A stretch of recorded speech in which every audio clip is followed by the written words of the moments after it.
Hello, mortgage fans. So I'm back from a week's holiday. I would say refreshed and rejuvenated, but I think sunburnt and hungover is slightly more accurate. But that's a hallmark of a good holiday, isn't it? And as I haven't been anywhere near an office, I thought I'd take the opportunity to do this for my very green garden. So in the last week, then, so what I sort of really caught up, or sort of mainly what took up a lot of my last week, unfortunately, was dealing with a lot of issues. So with a theme I've really been running with the last few weeks now is becoming extremely difficult to get deals through. Banks are being difficult, then you've got the legals to deal with and everything all told. So even while being on holiday for a week, and here's a little note, if anyone wants to start a business and you like holidays, don't do it because you don't get any. So you do have to deal with problems. Nothing insurmountable and nothing out of what I've talked about the last few weeks, but it's just really, really prevalent. Everyone's trying to sort of get in before the end of June, and it's just being really, really hard work. So I'll probably go as far as to say if you haven't got a property lined up under an offer and application in, it's highly unlikely you're going to make the stamp duty deadline. You know, if there is a way of doing it, we'll find it. You think if you've got a good broker in your corner, you've got a good shout, but it's just really, really fair to sort of set expectations on what we're seeing at the minute.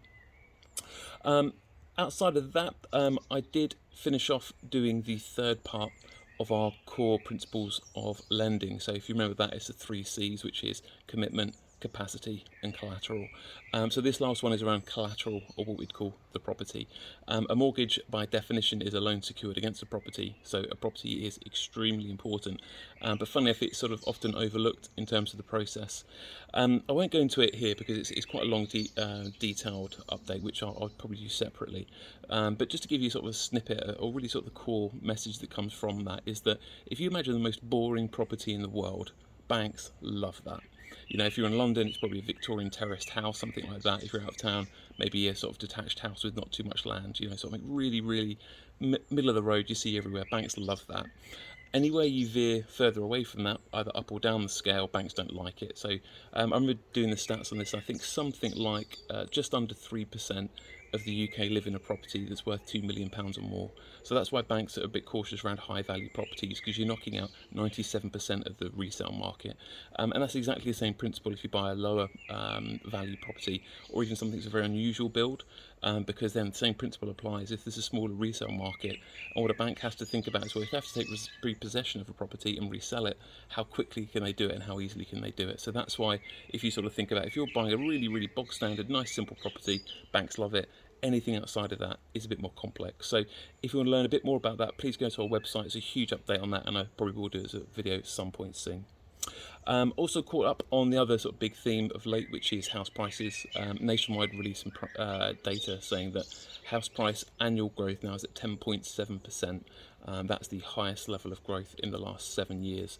In fact, it's up at 1.8% just in the last month, which is actually slightly down from 2.3% the month prior. So the quotes coming out from a guy called Robert Gardner, who's the chief economist for Nationwide, is sort of saying, well, it's actually not just the stamp duty deadline. That's definitely the spike the month prior, that very, very big growth we saw.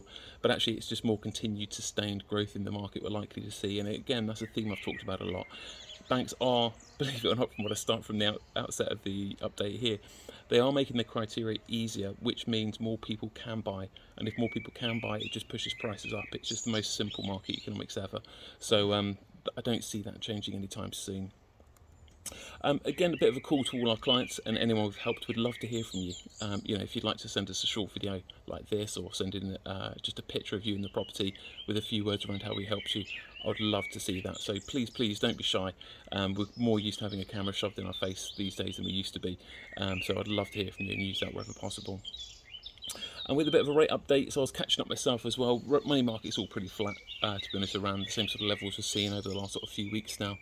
3 month sterling LIBOR is at 0.077%. 2-year swap rates are at 0.322, and 5-year money is at 0.714. So they've hovered around that level for a good few weeks now, and that's translated into mortgage rates again, sort of staying at those sort of historically low levels. So the best 2-year variable and best 2-year fixed is 0. I'll repeat that, 0.99%. So if you've got a big deposit, a nice straightforward situation, you can get a mortgage rate of under 1%. So that might be around for a little while, but I don't think too much longer. So go back to what I was saying before at the start of the update. There's this sort of game of chicken at the minute with banks. So whoever becomes cheapest, they take on a load of applications, they withdraw their products, the next guy moves in. So that's sort of a dynamic we're seeing a lot as well. So rates are moving quite a lot, or certainly the lenders offering those rates are moving quite a lot, but the pricing broadly is staying about the same in the market. For the last point on the update is I've done a new video around foreign income, which you can see on our YouTube channel as well, with some other videos there as well. Again, more people fall into this area than you suspect, certainly with the clients that we deal with. So the most typical example is if you work for an American firm and say, for example, your bonus is nominated in dollars, that's what we could deem as foreign income, and then all sorts of different rules apply. So I've pulled that through in quite a bit of detail. Please do look that up if you think you fall into that bracket or you might trip over that one. But for now, that's us, and hopefully see you next week.